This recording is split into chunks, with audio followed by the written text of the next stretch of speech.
नमस्कार मित्रांनो, लग्नानंतर होईलच प्रेम मालिकेच्या आजच्या जबरदस्त भागामध्ये आपल्याला असं पाहायला मिळतंय की आता इथे शेवटी आर्या प्रेग्नेंट आहे आणि ते सत्य इथे आता ह्या पार्थ समोर आलेलं असतं, ते सुद्धा डॉक्टरांच्या थ्रू.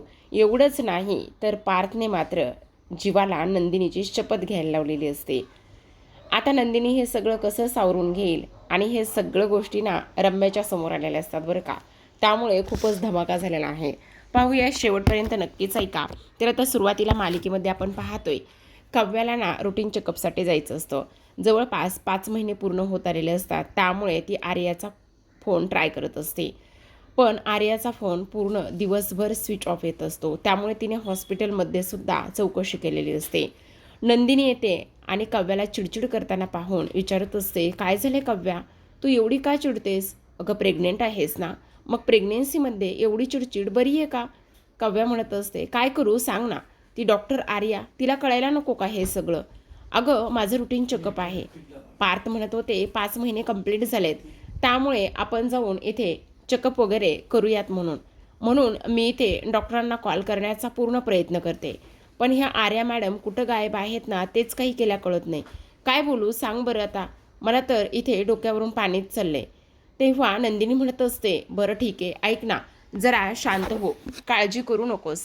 तेव्हा लगेच आता इथे काव्याला असं वाटत असतं की मी हे सगळं नंदिनी ताईशी एकदा बोलू का, सांगू का तिला की आज मी जीवा तिच्यासाठी टिफिन घेऊन जाताना पाहिलंय किंवा तिची स्टोरी पाहिली म्हणून. त्यावर आता इकडे नंदिनीला थोडंसं टेन्शन येतं, कारण आर्याला ती कशा पद्धतीने बोलली आणि त्यानंतर मात्र आर्याने असं तिला स्पष्टपणे सांगितलं होतं की हे बाळ मला नको आहे आणि मी याचं मिसकॅरेज करून टाकते आणि ह्या बाळाचा जीव घेते असं बोललेली होती. तेव्हा नंदिनी काळजीपोटी आता म्हणत असते, मी एक काम करते, मी ना आर्याला कॉल करून बघते. जर आर्याचा कॉल लागला तर नंदिनी कॉल करण्याचा प्रयत्न करते, पण तरीसुद्धा आता मात्र फोन लागत नाही. नंदिनी म्हणत असते, तिचा फोन तर बंद येतोय, लागत नाही आहे. आता नंदिनीला सुद्धा काळजी वाटू लागलेली असते. त्यानंतर ती म्हणत असते, मी एक काम करते, जीवाला विचारून बघते. तेव्हा काव्याला थोडंसं टेन्शनच आलेलं असतं. मग आता नंदिनी इथे विचार करत असते आणि तिला असं वाटत असतं, भास झालेला असतो की इथे आर्या हॉस्पिटलमध्ये आहे आणि तिने सिस्टरला अबॉर्शनच्या गोळ्या सांगितल्यात आणि त्या गोळ्या तिने खाल्ल्यात आणि त्यामुळे तिला धक्का बसतोय. तेव्हा जोरातच ओरडते, नाही नाही आर्या. मग तिला सगळेजण विचारतात काय झाले म्हणून. आता नंदिनी म्हणत असते, आर्याने रागाच्या भरामध्ये असा कोणताही निर्णय घेता कामा नये, ज्या निर्णयामुळे एकाला नाही तर 3-3 आयुष्याला इथे त्रास होऊ शकतो. आर्याने असला कोणताच विचार करायला नको, असं सुद्धा आता इकडे नंदिनी बोलू लागलेले असते. आणि त्यानंतर मला काही करून आता इथे कॉल करायलाच हवा, तिचा फोन लागायलाच हवा, असं म्हणून अजून नंदिनी टेन्शनमध्ये आलेली असते, कारण तिचं बाळ तिच्या पोटात वाढत असतं. आता पुन्हा एकदा ती त्याला फोन करण्याचा पूर्ण प्रयत्न करते, पण फोन पुन्हासुद्धा लागत नाही. त्यानंतर मात्र आता नंदिनी म्हणत असते, एक काम करते, जीवाला कॉल करू का. जीवाला कॉल करायला घेते, पण त्यानंतर आर्याने कसं सांगितलं की इकडे जीवा फक्त तुझ्यासोबत जबरदस्ती म्हणून राहतोय आणि त्याबरोबर इकडे तू कशा त्याला सूचना देतेस, आणि सगळ्यात महत्त्वाचं गोष्ट म्हणजे जीवासोबत असताना मला खूप छान वाटतं. आम्ही कॅन्डल लाईट डिनर केलं, सेल्फी काढल्या, त्याचबरोबर इथे तो माझी खूप काळजी घेतो. ह्या सगळ्या गोष्टी तिने नंदिनीला सांगितल्या होत्या आणि ती गोष्ट नंदिनीला आठवत असते.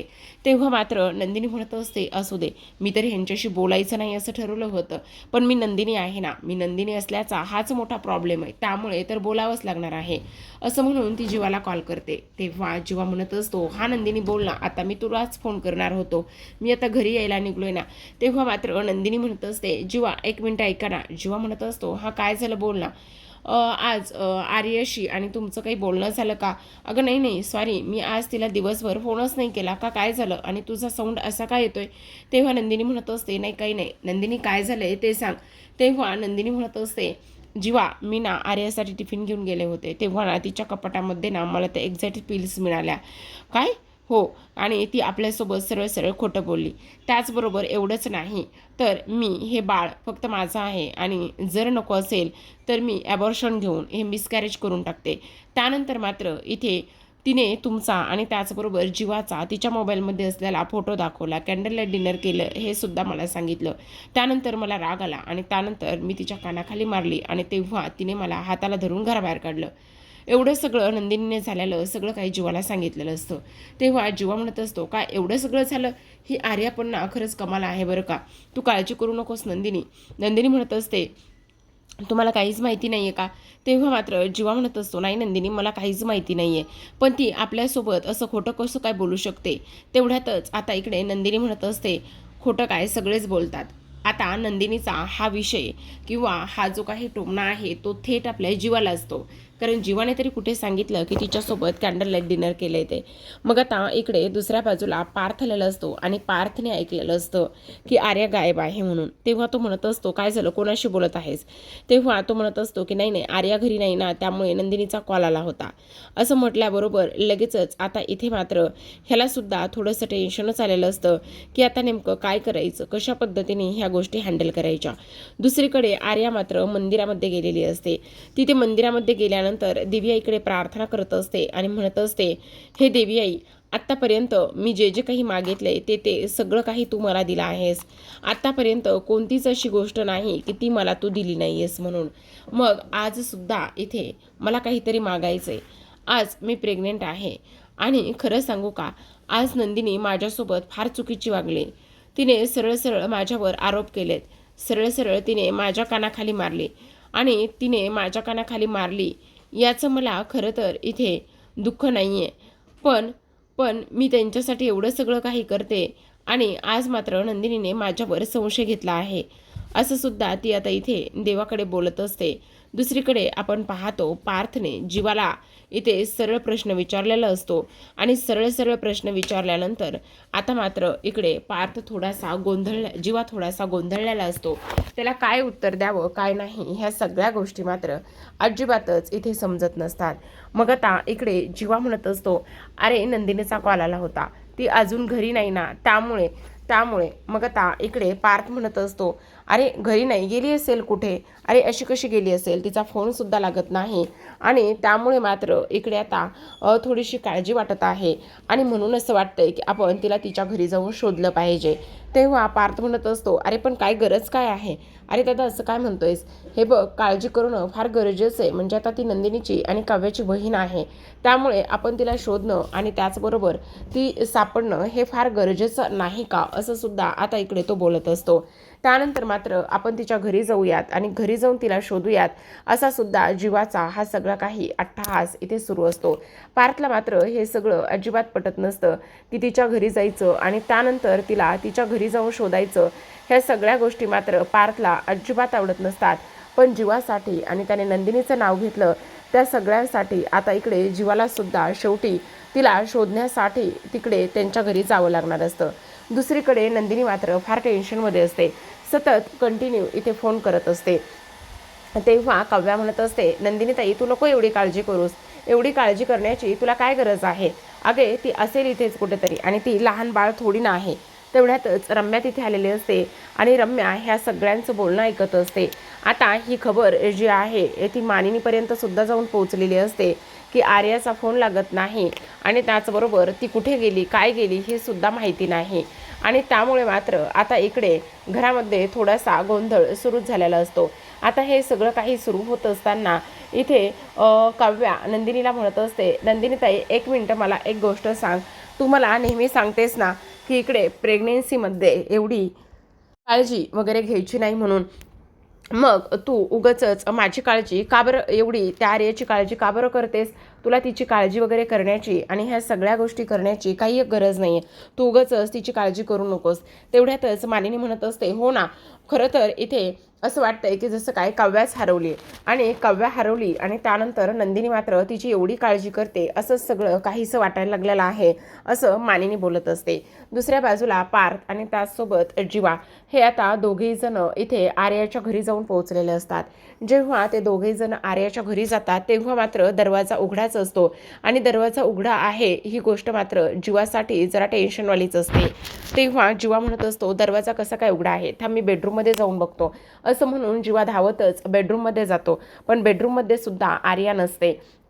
आता इकडे जीवा मनामध्येच म्हणत असतो, हे देवा परमेश्वरा, आर्याला आणि त्याचबरोबर आमच्या बाळाला काहीही होऊ देऊ नकोस, असं सुद्धा आता इकडे तो बोलू लागलेला असतो.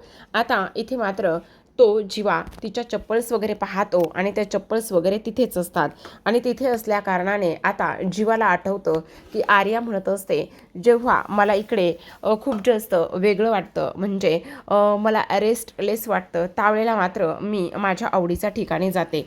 असं इकडे ती एकदा बोलता बोलता जीवाला बोलून गेलेली असते आणि तेव्हा मात्र आता इकडे जीवा विचार करत असतो की आता आर्या त्याच ठिकाणी असेल. दुसरीकडे आपण पाहतो की इकडे मात्र ही रम्या हे सगळं काही घडलेलं आता वसूला खोलीमध्ये जाऊन सांगत असते आणि तेव्हा ती म्हणत असते, आत्तापर्यंत नंदिनीला मी एवढी काळजी करताना कधीच कोणाची पाहिलं नाही. तिला मी फक्त आणि फक्त इथे ह्या काव्याची काळजी करताना पाहिलं, पण आता मात्र ती ह्या जीवा आर्याची एवढी काळजी का बरं करत आहे आणि कशामुळे ते मात्र मला अजिबातच समजत नाही की नेमकं काय सुरू आहे. म्हणून मला एका गोष्टीचं खूप टेन्शन आलेलं आहे. नेमकं ह्या लोकांचं नातं आणि हे सगळं काही काय असेल, ह्या गोष्टी मला अजिबातच समजत नाहीत, असं सुद्धा आता इकडे ती बोलत असते. आता हे सगळं काही बोलत असताना इथे वसू म्हणत असते, नेमकं तुला काय म्हणायचं आहे. त्यावेळेला आता इकडे रम्या म्हणत असते, तेच तर मला म्हणायचं आहे की नेमकं सुरू काय आहे आणि त्याचबरोबर ह्या गोष्टी नेमक्या कुठंपर्यंत कशा जाऊन पोहोचल्यात ना, तेच मला इथे सगळं काही शोधायचं आहे, असं सुद्धा आता इकडे ती बोलू लागलेली असते. दुसऱ्या बाजूला आता जीवा म्हणत असतो, दादा मला सगळं काही माहिती आहे, प्लीज तू फक्त आणि फक्त इथे माझ्याबरोबर चल. तेव्हा तो म्हणत असतो, अरे पण ती कुठे असेल, काय असेल हे तुला कसं माहिती असेल. तेव्हा तो म्हणत असतो, मला सगळं माहिती, तू चल तर माझ्याबरोबर. कारण एकदा आर्या बोलता बोलता बोलली होती की ती एखाद्या मंदिरामध्ये वगैरे जाऊन बसते. मला आत्तासुद्धा असंच वाटतंय की ती एखाद्या मंदिरामध्ये वगैरे जाऊन बसली असेल म्हणून. त्यानंतर मात्र पार्थ आणि त्याचसोबत जीवा हे दोघे जण एका मंदिरामध्ये जातात आणि एका मंदिराच्या अगदीच जवळ गेल्यानंतर इथे गाडी बंद पडलेली असते. गाडी बंद पडल्यानंतर आता जीवा म्हणत असतो, काय झाले दादा. तेव्हा पार्थ म्हणत असतो, बघ ना काय झालंय कळतच नाहीये, अचानकच गाडी कशी काय बंद पडली हे मात्र मला समजत नाही, असं सुद्धा आता इकडे तो बोलत असतो. त्यावर जीवा म्हणत असतो, एकदा पुन्हा ट्राय करून बघ ना. पुन्हा एकदा इकडे पार्थ स्विच ऑन ऑफ करतो, पण पुन्हा सुद्धा गाडी इथे मात्र चालू होत नाही आणि गाडी न चालू झाल्यामुळे आता जीवा म्हणत असतो, ऐक ना दादा, इथे जवळच एक मंदिर दिसतंय, मी त्या मंदिरामध्ये जाऊन बघतो, तोपर्यंत तू गाडी चालू झाली ना तर तिथंपर्यंत घेऊन ये, असं सुद्धा तो इकडे सांगत असतो आणि स्वतः गाडीतून उतरतो आणि धावतच त्या मंदिराच्या दिशेने धावत जात असतो. आता मात्र हे पार्थला थोडंसं वेगळंच वाटत असतं की हे नेमकं काय सुरू आहे. हा जीवा जो आहे ना, तो जीवा एवढी ह्या आर्याची काळजी का बरं करत आहे हे त्याला समजत नसतं. आर्या मात्र तिथे मंदिराच्या बाहेर गार्डनमध्ये एक स्टूल असतो, त्या स्टूलवरती रडतच थंडीने कुडकुडत बसलेली असते. इकडे हा जीवा तिला प्रचंड शोधत असतो. सगळीकडे आर्या आर्या अशी हाक मारत असतो, पण आर्या मात्र त्याला ओ देत नसते. आता हे सगळं काही सुरू असताना आता सगळ्यात महत्त्वाची गोष्ट म्हणजे आपण पाहतो की इकडे आता हे सगळं सुरू असताना आर्या शेवटी त्याला इथे दिसते आणि आर्या त्याला इथे शेवटी दिसल्यानंतर लगेचच तो आर्या आर्या करत धावतच तिच्याकडे जात असतो. जेव्हा धावतच तिच्याकडे जातो तेव्हा मात्र आर्या जेव्हा जीवाला पाहते तेव्हा तिला प्रचंड आनंद होतो. जीवा तिच्यासाठी इथपर्यंत आला आहे ही गोष्ट पाहून ती रडतच त्याला मिठी मारत असते आणि तेव्हा जीवा म्हणत असतो, आर्या काय झालेलं आहे, सगळं काही ठीक आहे ना. तू मोबाईल बंद करून ठेवलायस आणि मोबाईल बंद करून ठेवल्यानंतर अशा ठिकाणी अशा अवस्थेमध्ये इथे येऊन बसली आहेस, तुला कळतंय का. त्यावेळेला मात्र इथे आता लगेचच ती म्हणत असते, तू माझ्यासाठी आलायस ना, तू बाळासाठी इथे आलेला आहेस ना. हे सगळं काही पाहून मला फार आनंद झालाय. पण जीवा तुला एक गोष्ट सांगू का, आज नंदिनीने ना माझ्या कानाखाली मारली आणि त्यानंतर तिने माझ्यावर संशय घेतला.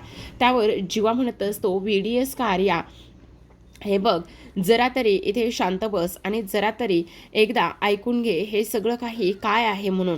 आणि तू एवढी हायपर आणि एवढी टेन्शनमध्ये का बरं आहेस हे तरी एकदा सांगणार आहेस का. अगं चिल जरा, किती काळजी करणार आहेस, हे बघ काही होणार नाही आहे.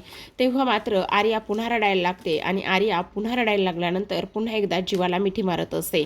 तेव्हा पुन्हा एकदा जीवा समजवत असतो, तो म्हणत असतो, जरा शांत बस ना आर्या, प्लीज काही होणार नाही. तोपर्यंत इकडे पार्थने गाडी गाडी चालू केलेली असते आणि गाडी चालू केल्यानंतर आता तो जीवाला इकडे पुन्हा शोधत आलेला असतो. त्याला आता इकडे हे सगळं काही जाणून घ्यायचं असतं की नेमकं काय आहे म्हणून. तोपर्यंत आर्याने पुन्हा एकदा इथे आता ह्या जीवाला मिठी मारलेली असते. तेवढ्यातच नेमका पार्थ तिथे येतो. पार्थ तिथे आल्याबरोबर ह्या दोघांना पाहतो आणि दोघांना पाहिल्यानंतर पार्थला तर धक्काच बसतो. पार्थला प्रचंड जीवाचा राग येऊ लागलेला असतो की हे सगळं नेमकं काय सुरू आहे आणि त्याचबरोबर हा जीवा अशा पद्धतीने कसं काय वागू शकतो हे सगळं काही त्याला आता इथे डोक्याच्या बाहेर चाललेलं असतं. आता हे सगळं काही होत असताना इकडे मात्र पार्थ हा गाडीचा जो लाईट आहे तो पूर्ण फोकस ऑन करत असतो आणि तो पूर्ण फोकस ऑन केल्यानंतर ह्या दोघांच्याही चेहऱ्यावर आता इकडे ती लाईट इथे आलेली असते. जेव्हा त्या दोघांच्याही चेहऱ्यावर ती लाईट येते त्यावेळेला मात्र इकडे आता हे दोघेही जण पाहत असतात की इथे पार्थसुद्धा आलेला आहे म्हणून. आणि तेव्हा लगेचच हे दोघेही जण एकमेकांपासून दूर होतात आणि इकडे आता पार्थ गाडीतून खाली उतरून तिथे जाणार असतो. एवढंच नाही तर आता मात्र इकडे सगळ्यात महत्त्वाची गोष्ट म्हणजे की आता इकडे दुसऱ्या बाजूला नंदिनी फार जास्त विचार करत असते. नंदिनी म्हणत असते हे सगळं नेमकं काय आहे आणि त्याचबरोबर इथे ती बरी तर असेल ना. त्यामुळे ती काळजीमध्येच आता इकडे तिच्या बेडरूममध्ये बसलेली असते. जेव्हा तिच्या बेडरूममध्ये बसलेली असते त्यावेळेला मात्र इकडे तिचीच एक परछाई तिच्या समोर येऊन उभी राहते आणि तेव्हा तिला म्हणत असते काय झालं नंदिनी, तुला टेन्शन आलंय का? कसलं टेन्शन आलंय तुला? बोल ना. अगं याच खोलीमध्ये तुझी आई म्हणजेच शारदा तुला सांगत होती ह्या सगळ्या गोष्टी करणं एवढ्या सोप्या नाही आहेत. तू हे सगळं काही एवढं करू नकोस म्हणून. पण त्यावेळेला मात्र तू अजिबात हे सगळं काही ऐकलं नाही आहेस आणि ह्या सगळ्या गोष्टी केल्यास. त्यावेळेला तुझ्या आईनं स्पष्टपणे सांगितलं होतं की एकदा का सरोगेट मदर मिळाली आणि ती प्रेग्नंट राहिली तर तुझा नवरा तुझ्या हातून निघून जाईल. त्यावेळेलाच ह्या सगळ्या गोष्टी सांगितल्या होत्या. पण तुला मात्र ते अजिबात काहीच ऐकायचं नव्हतं.